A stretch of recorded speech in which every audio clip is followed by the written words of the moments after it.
All right, S&S80. This fine Monday morning. It's August 11th, and it's a pretty quiet time of day. We don't get a lot of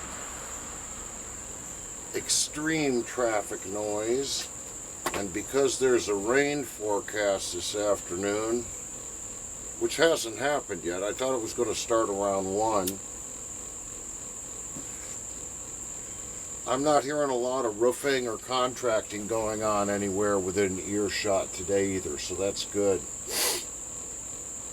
I went out today with my 100-year-old iron limb cutters. Thing's about 2.5 feet long, and it really extends my reach. I occasionally resharpen the blade on it. And over there above where the sidewalk goes by, there were some branches that had gotten a little bit heavy and long, so I took a few, inch diameter or less limbs down this morning and got them out for roadside pickup. And I'm thinking about what greeted me this morning when I woke up, and as I do, checked national and North Carolina weather and any kind of breaking news. And as I've said so many times, I don't have a political loyalty in me. I think running for office, it's a choice I've never made. Let me put it that way. And way back, my God, 15 years ago, people, when I was teaching in middle school, were saying, "Mr. Hart, you ought to run for the school board." Well, for one thing, I don't believe you can be on the school board if you're teaching for the same county that the board's administrating. And I heard that again from some folks when I was getting close to retirement. And I said, no.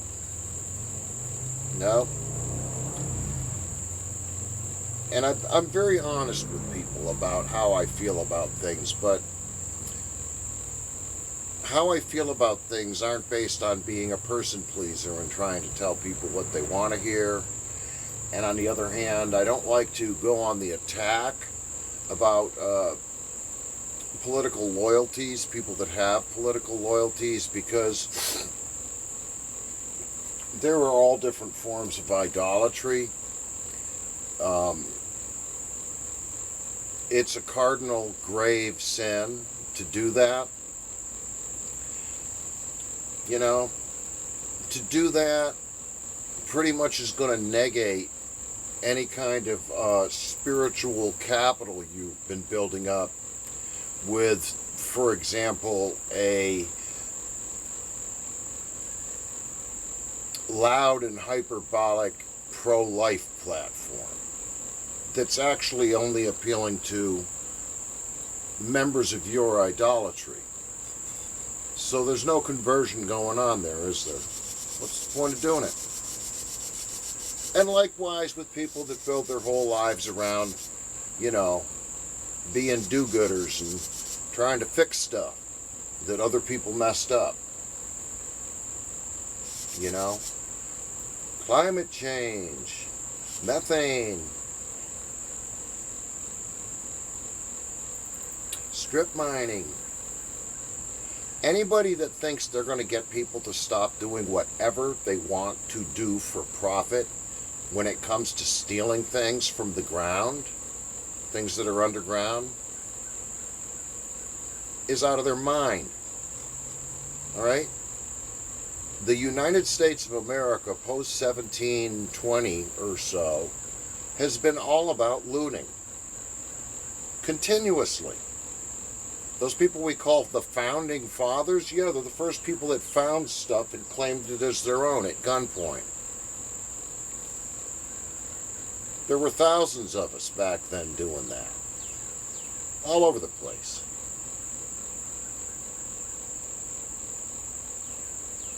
And when you found a good place to dig, you said, no, this is mine, at gunpoint. And started mining there. There's your founding fathers for you. I liked what they taught me in school about those guys.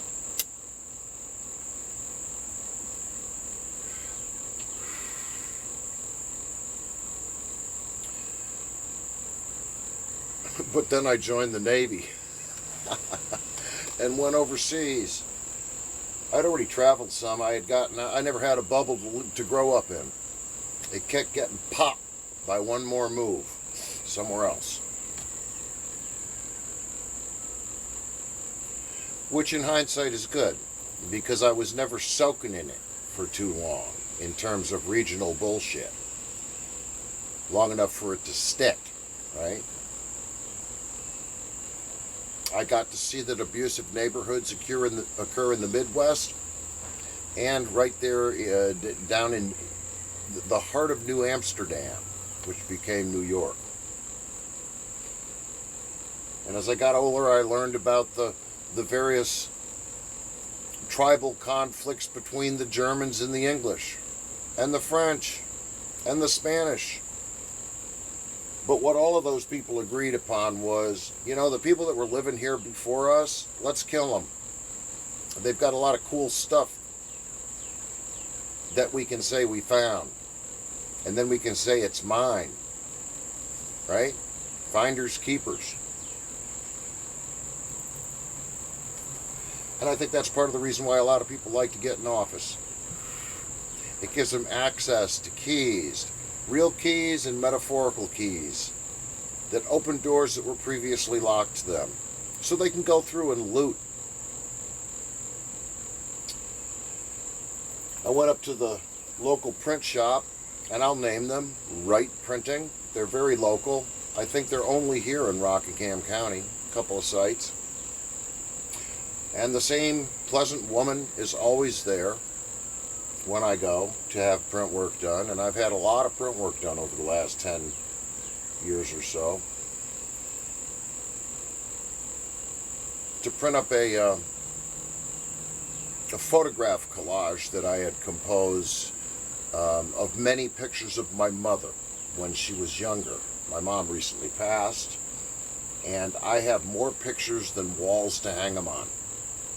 So sometimes I will consolidate things into a collage at very high DPI and have that printed, and it'll all fit in one frame where a person could see all of the pictures by just standing in front of this one. I've been doing this for years. And I was thinking about a fellow that's running for sheriff here in town, in the county. And I've got a couple of his signs out in front of the house. And because I'm ministering right now, I don't need to name this guy. Okay? He's one of 3 people that are running for sheriff in our county. And after a couple of conversations and back and forth with him, I thought, this just might be the guy. Because this is the very first person I can think of who will, at least according to what he told me, decline an invitation to politic from the pulpit in his church. That's remarkable. We may very well have a man here running for the top law enforcement position in a profoundly corrupt and criminal county, who is neither involved in the secret societies, said he never had been. That makes him a rarity. A person running for office who doesn't have that secret pool of people to tap into who are going to help you as a fellow traveler. get elected. I like that. And I don't want to keep saying if it's true, okay? Because I give people the benefit of the doubt. I try to extend grace in the form of trust to people until I realize that I'm being gamed. And not only then am I out, but in the future, what used to be my yes, it has now become my no. And I will stick by that no. None of us are perfect. I've helped elect, I've campaigned for a fair number of people and knocked on doors and gathered signatures and done all that stuff. Probably going all the way back to about 2005. When I realized that here in North Carolina, the deck is massively stacked against people who let their yes be yes, their no be no, and who are working out their salvation with fear and trembling. And as usual, I'm talking to people that are churched but going to hell right now, like I do in all these videos. The secret society folks are, honestly, I think a lot of them are counting on a deathbed confession and just party yourself onto that deathbed. Sin your way, eat, drink, marry, give in marriage, go to the lodge, screw people over, talk shit about people all your adult life, but you're gonna ask for forgiveness and mean it on your deathbed.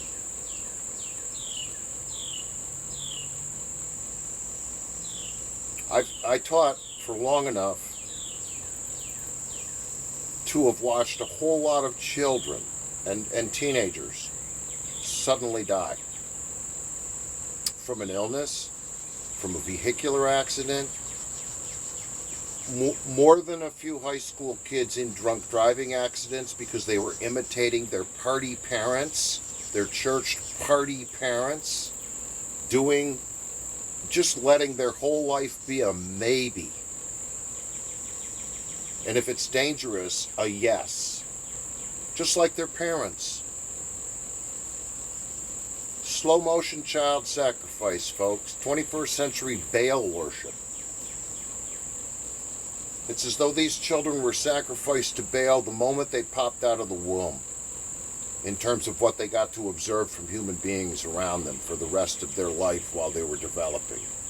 If they don't become drunks, it's a rarity.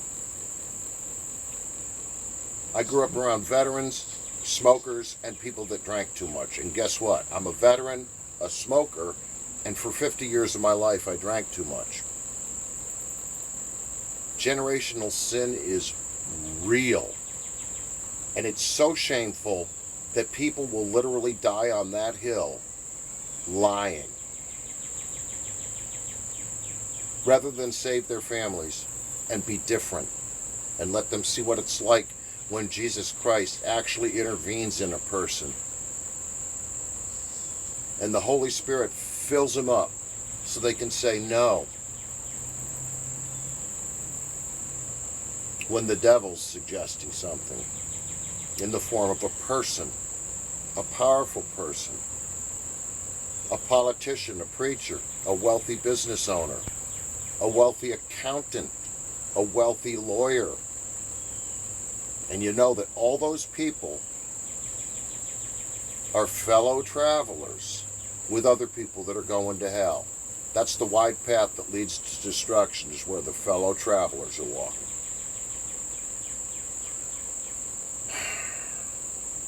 So to think that there's a sheriff candidate, and I'm going to get closer to the election before I make any noise about this guy by name, because I want to see if I still support him in 2 months. We'll see. A sign's a sign. If it helps, if it's God's will, I'm doing the right thing. If it's just me being hopeful again about a deceptive clown, won't be the first time, but that's not the impression I'm getting about this guy. So he told me, and I'll quote him, that allowing yourself to get up in front of a church and promote your campaign is a no-no. I like that. In other words, a child could understand that it's wrong.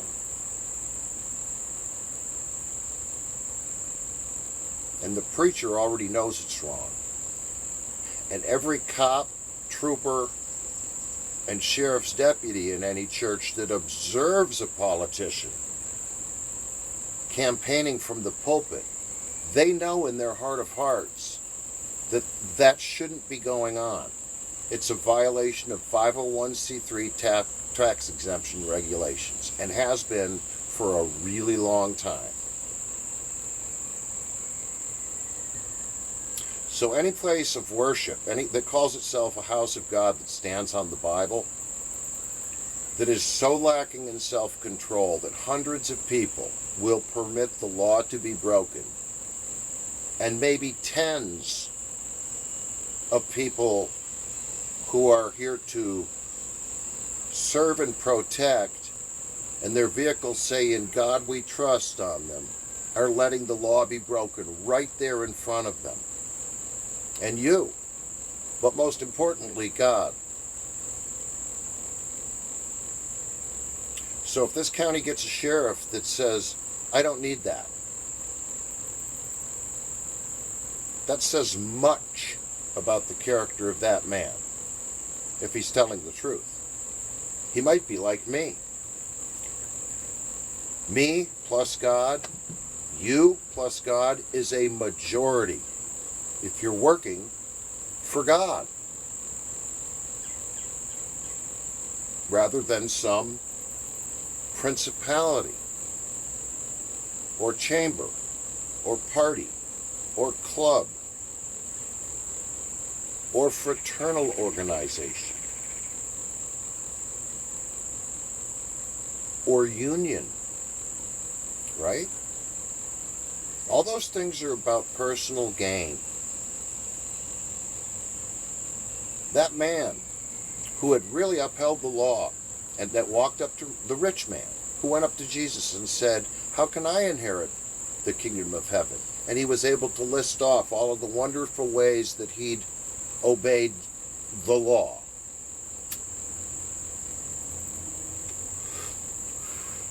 And Jesus said, "Go sell all your stuff, give it to people that need it, and then follow me. And you'll be headed right in the right direction." And that guy went away sad. That night he was probably drinking with buddies from the lodge.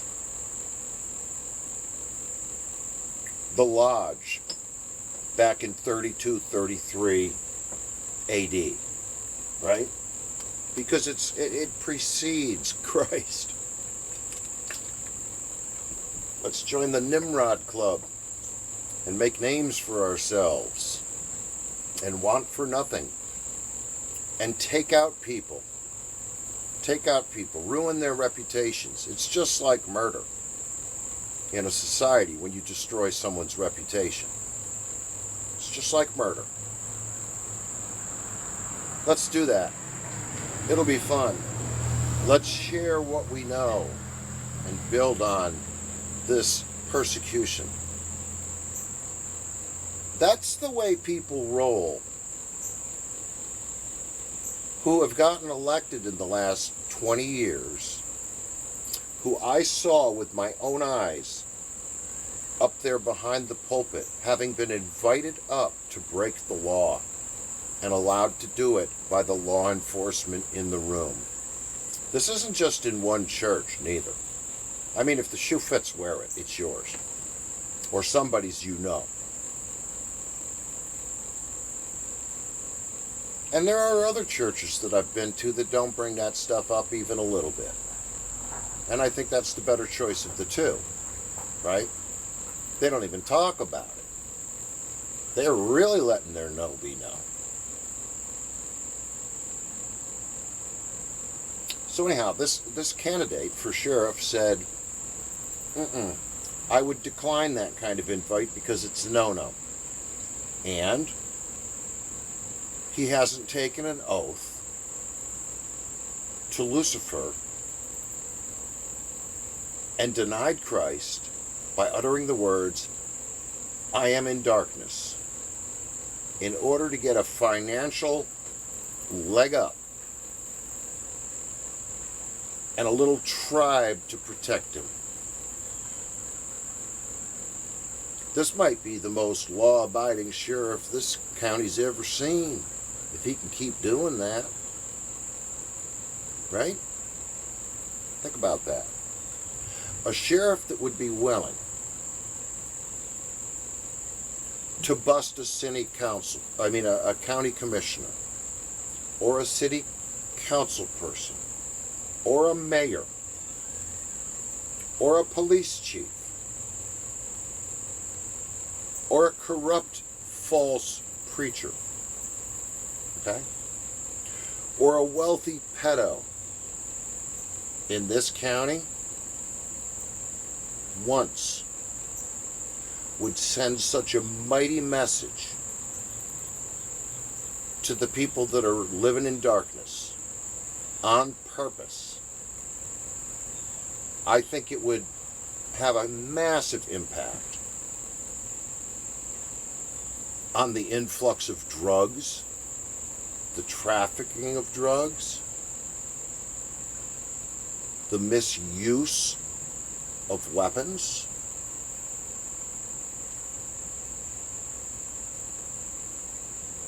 administrative theft and corruption within our school system,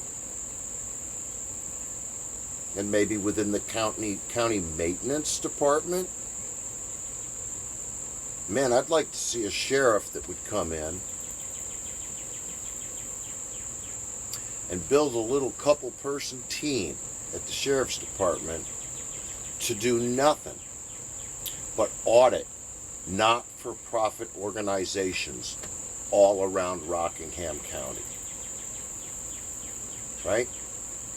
Arts organizations, historical organizations, strange little business support, not-for-profits, and certainly the hiring practices all around the county of people that are going to be paid by North Carolina or the county for the work they do.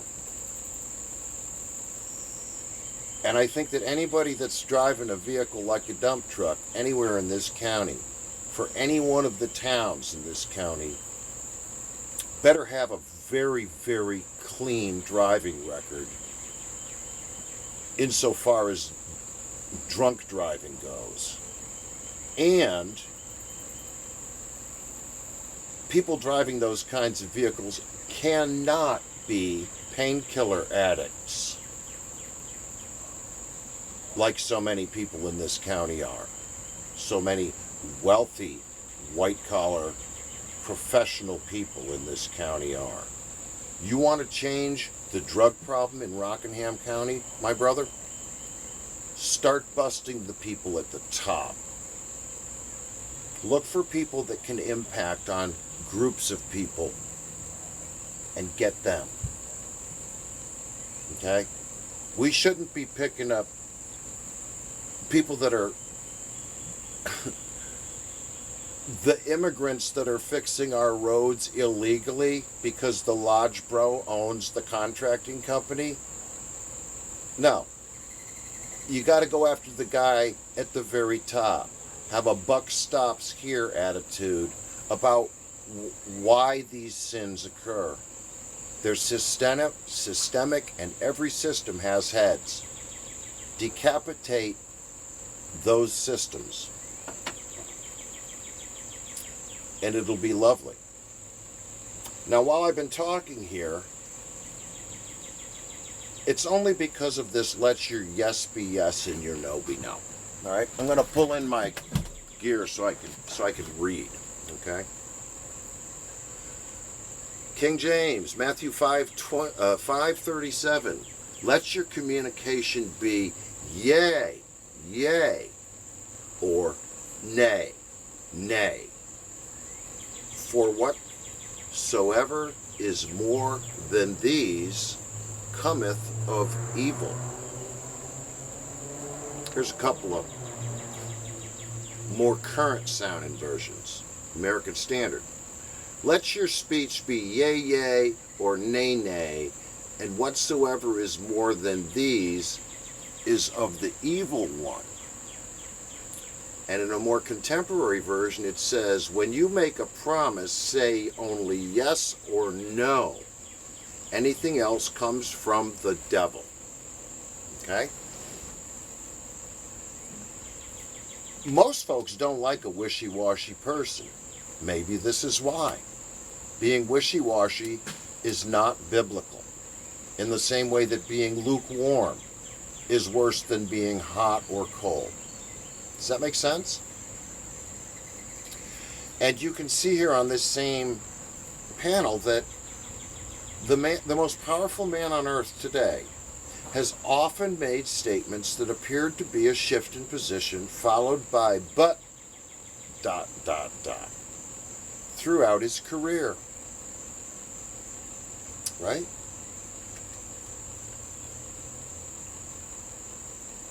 I grew up in the 1960s and 70s, right?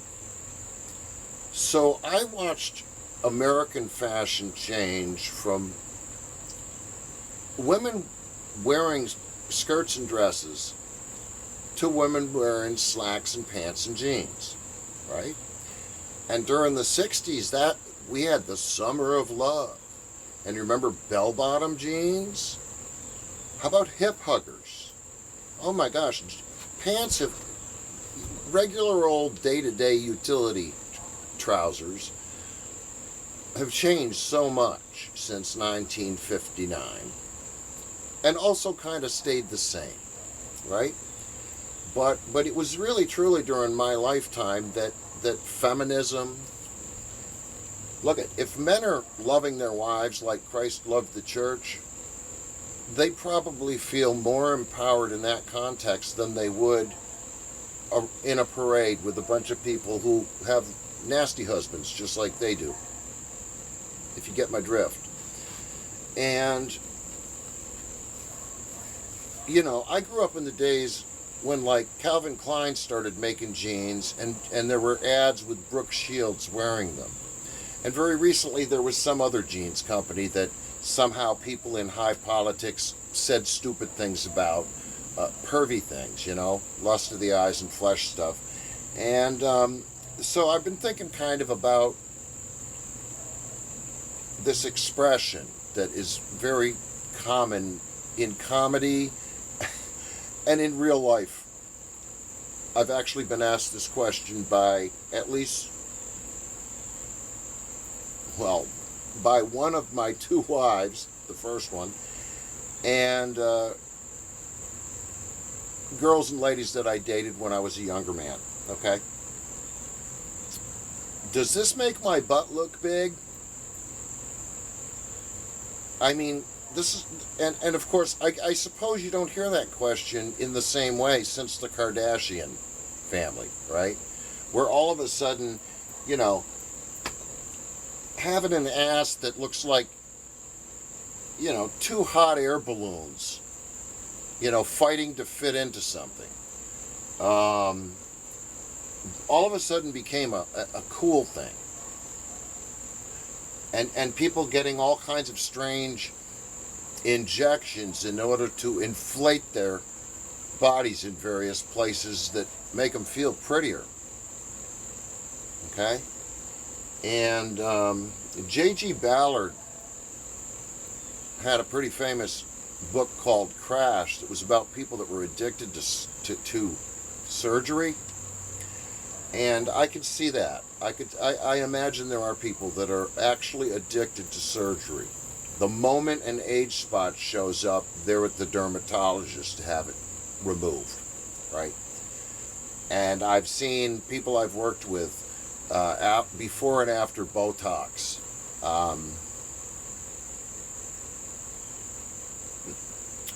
And you can look up, you know, Botox disasters, do an image search for that. And you'll find a lot of really wealthy people have kind of gone a little too far with trying to be wonderful looking to other people. Because they end up looking like monsters. Some of the people in this present United States administration in the cabinet, you can take a look at before and after pictures, you know. Find them 10 years ago, or even 5 years ago, and do a side-by-side. And you may see an increase in foundation and pancake makeup and so forth to cover up the painkiller addiction doughiness that all of these people seem to find themselves becoming. Their heads are turning into pizza dough. And you're going to see lips and cheekbones clownishly inflated. They don't know this. You could take a look at the 15 most prominent MAGA members of Congress and the current cabinet and look at their faces today and hairstyle and compare it to any of the women in the Trump orbit bloodline and see that people are trying as much to look like that as Michael Jackson tried to look like Diana Ross through surgeries and so forth, right? Strange facial vanities that have come in the age of the selfie. It's unbelievable, right? I'm talking about let your yes be yes and your no be no. So this morning, the news greeted me with, "Good morning, Brett. There was an explosion at a U.S. steel plant in Pennsylvania, which has left one person gone and dozens hurt or trapped under rubble." Now, I've got family in Pennsylvania, so boom, I'm dialed into this. This is a company that's been around since the 1870s, I think, or the 1860s. There's a little bit of U.S. steel in every city in America. Every ship in the United States Navy, every aircraft that we have. This company matters.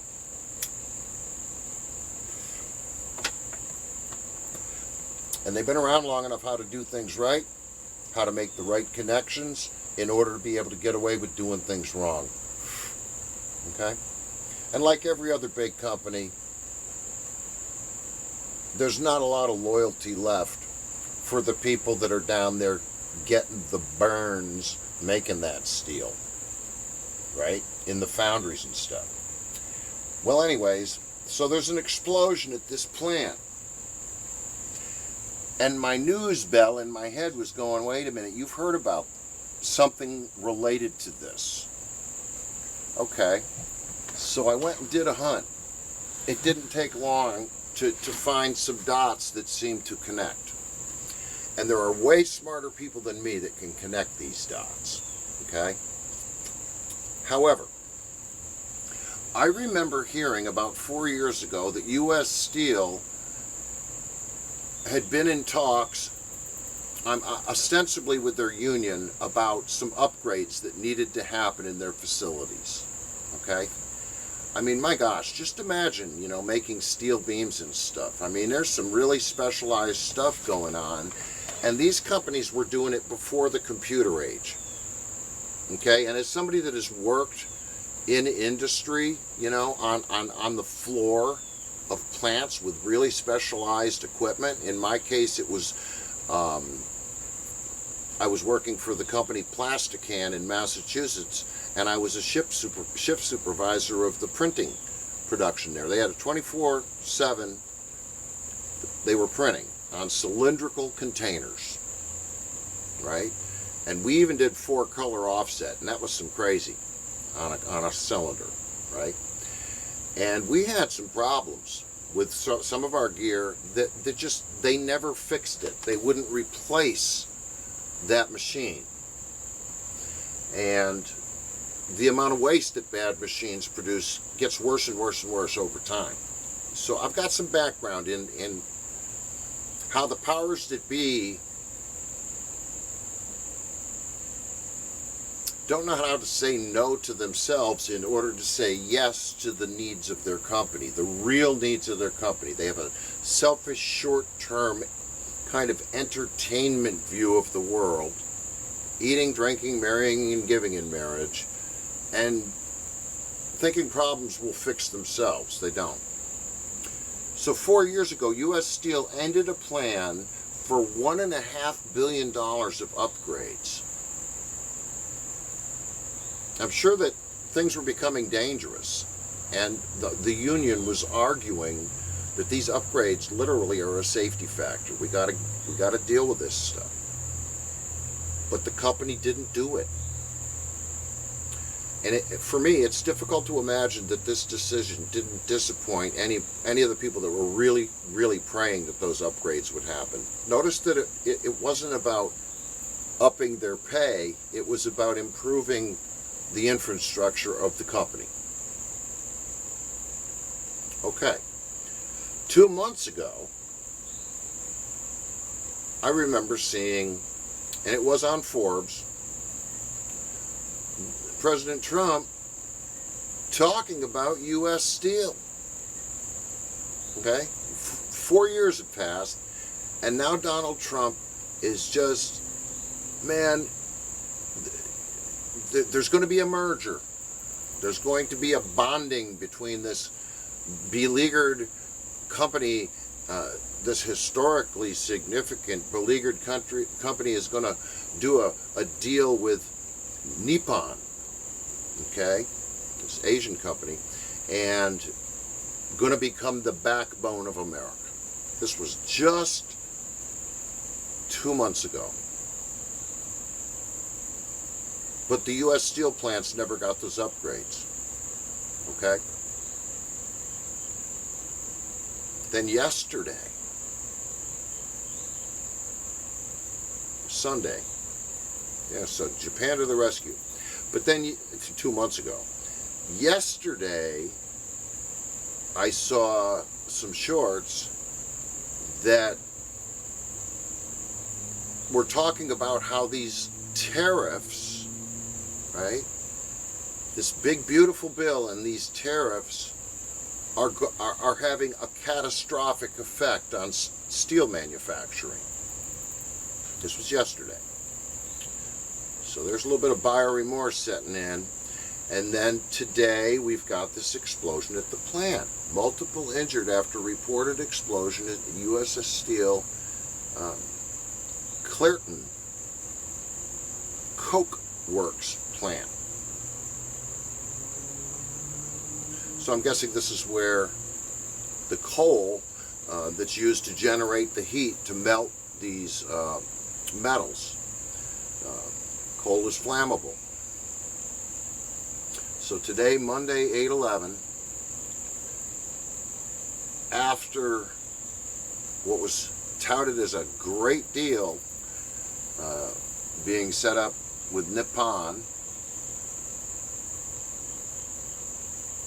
it's time to call the insurance man and get what you can, because in this economic environment, a person that can't say no to a stupid thing in order to say yes to a necessary thing, or in the context of people that are believers, a commanded thing, it's all going to blow up. It's all going to blow up in their faces. Every teensy bit of it. So, try what I've been trying. When you're entering into a situation where you know you're going to be asked to either support it or pitch in or promote it, If the Holy Spirit's in you, you'll realize it's a bad thing before you even have to say no. And you'll be able to say no. And if it's a good thing, that same Holy Spirit is going to say yes and be watchful and discerning as you move forward into this thing that needs to happen so that it gets done well. And the Holy Spirit reminds us again and again, those of us that have that kind of dialogue, He never leaves us. Okay? And just a simple conscience, a human conscience, is nowhere near as powerful as the counsel that you get from the Holy Spirit.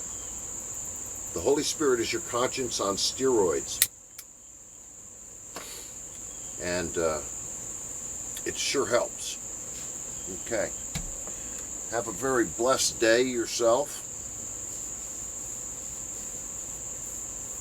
As I've said before, I don't like all my neighbors, but I love y'all. And I do pray for people. Individually, and sometimes collectively.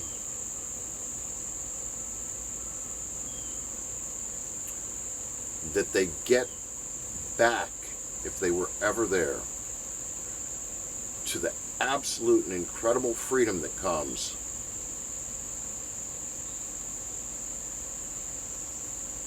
with saying, yes, I want the truth, and yes, I will do what it tells me to do. And no, I will not be deceived by the opinions or party habits of men and women.